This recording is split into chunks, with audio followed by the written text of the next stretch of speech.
Yagyaraj Chaudhary please.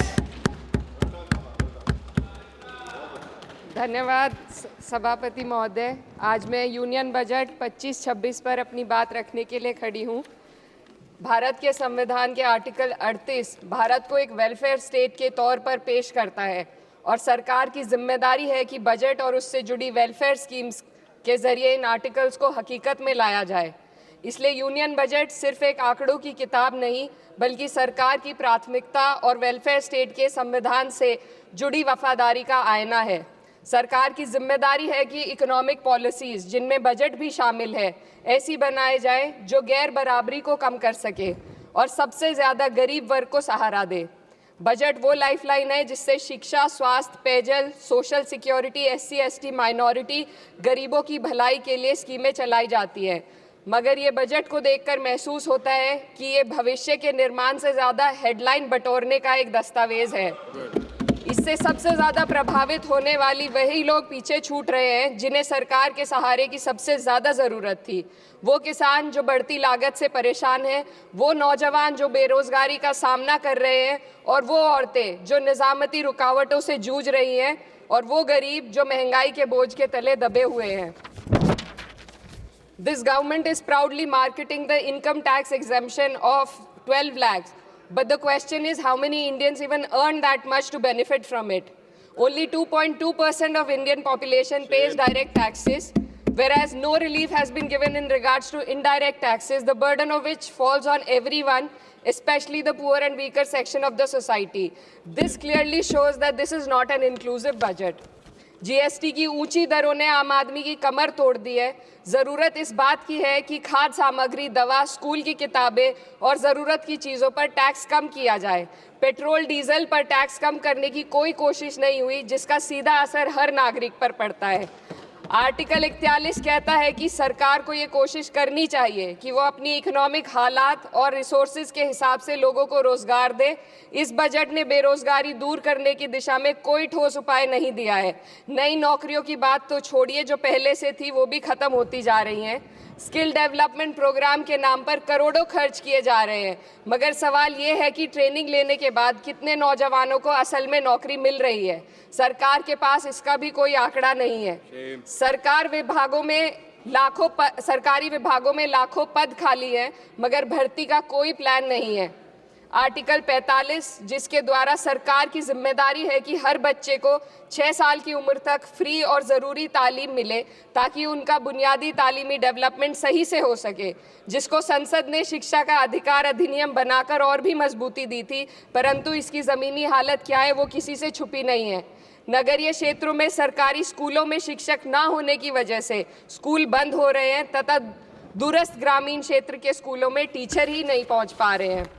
सरकार कह रही है कि डिजिटल इंडिया और AI से तालीम का इंतज़ाम होगा, मगर ज़रा ज़मीन पर देखिए, उत्तर प्रदेश में सिर्फ 22% सरकारी स्कूलों में कंप्यूटर है।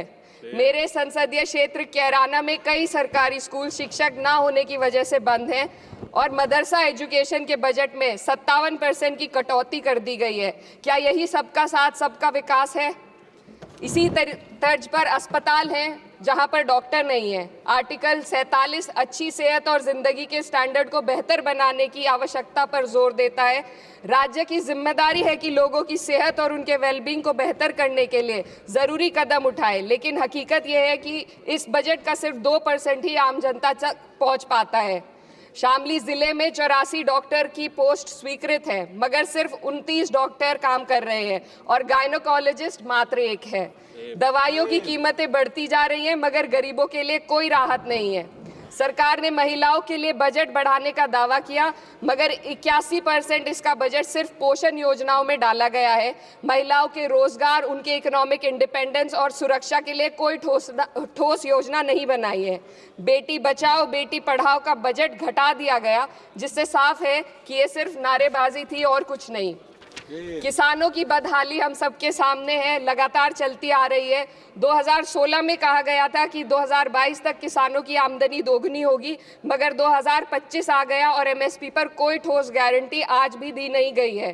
गन्ना किसानों का बकाया अब तक नहीं मिल पा रहा है, और तो और उत्तर प्रदेश में अभी तक गन्ना मूल्य भी तय नहीं किया गया है।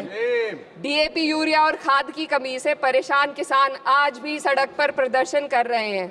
मजदूरों के लिए जो सबसे बड़ी योजना मनरेगा थी, सरकार कहती है कि मनरेगा ग्रामीण भारत की रीढ़ है, मगर बजट में कोई भी बढ़ोतरी नहीं मिलना बहुत शर्मसार है। औसतन 44 दिन का ही रोजगार मिल रहा है, जबकि स्कीम 100 दिन की गारंटी की होती है। भारतीय रेलवे देश के लोगों की जीवन रेखा है और इसी से यहाँ के लोगों की आर्थिक एवं सामाजिक जिंदगी चल रही है। देश के हर हिस्से को रेल कनेक्टिविटी से जोड़े जाना सरकार की कल्याणकारी नीति का हिस्सा है। मेरे संसदीय क्षेत्र कैराना के रेलवे से जुड़ी 2 मांगे लंबे समय से लंबित हैं। दिल्ली शामली सहारनपुर रेल लाइन का दोहरीकरण और पानीपत शामली मेरठ लाइन का सर्वे अति शीघ्र ही कराए जाने की बहुत पुरानी मांग को बजट में शामिल किया जाना चाहिए। देश भर में बिजली की दरें बेहद असमान हैं। उत्तर प्रदेश में ये दरें बहुत ज़्यादा हैं। देश भर में एक समान बिजली दरें लागू करने का प्रावधान किया जाए। रिवैम्प योजना में हर घर तक बिजली पहुंचाने के लिए एलटी लाइन बनाने का प्रावधान भी जोड़ा जाए। कृषि उपकरणों व खाद डीएपी को जीएसटी से मुक्त किया जाए। किसानों की एमएसपी की मांग को पूरा करने के साथ साथ उत्तर प्रदेश के किसानों को गन्ना मूल्य निर्धारण पिछले वर्ष से बढ़ाकर किया जाना बेहद जरूरी है। जनपद शामली व मुजफ्फरनगर को एनसीआर में तो शामिल किया गया है, परंतु वहां पर कोई विकास नहीं हुआ तथा उसको कोई भी लाभ नहीं मिला है। वहाँ के लोग सिर्फ प्रदूषण के बाध्यकारी नियमों से परेशान हैं, इसलिए दोनों जनपदों को एनसीआर की सीमा से बाहर किया जाना चाहिए। मेरे संसदीय क्षेत्र में मैं कुछ चीज़ें बजट स्पीच में ऐड करना चाहती हूँ। एक, ट्रॉमा सेंटर और ज़िला अस्पताल के अपग्रेडेशन की भी मांग है। जनपद शामली और सहारनपुर में एक महिला डिग्री कॉलेज खोला जाए। कैराना में सर जस्ट कंक्लूडिंग, यमुना नदी के घाट पर सौंदर्य कार्य का भी कार्य जोड़ा जाए। जनपद शामली में टेक्सटाइल पार्क की स्थापना की जाए और जो संसद निधि है, सांसदों को केवल 5 करोड़ रुपए दिए जाते हैं और एमएलए, उत्तर प्रदेश के एमएलए को भी 5 करोड़ दिए जाते हैं। हमारी मांग है या तो इसे बढ़ाकर 25 करोड़ किया जाए या फिर सिरे से खारिज किया जाए। The union budget was an opportunity to address the pressing. Sir, just 1 minute. Please, 2 more speakers are in your party. Sir, just pressing concern of India's citizen, rising unemployment, soaring inflation, crumbling public services, and deepening rural distress.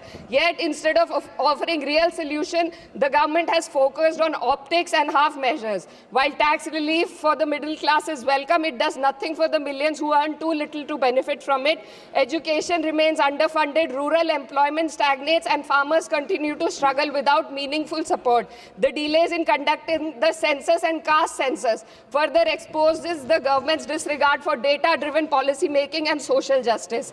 India needs a budget that prioritizes its people, not just its economic headlines. A budget that invests in human capital, strengthens social security, and ensures dignity and stability for all.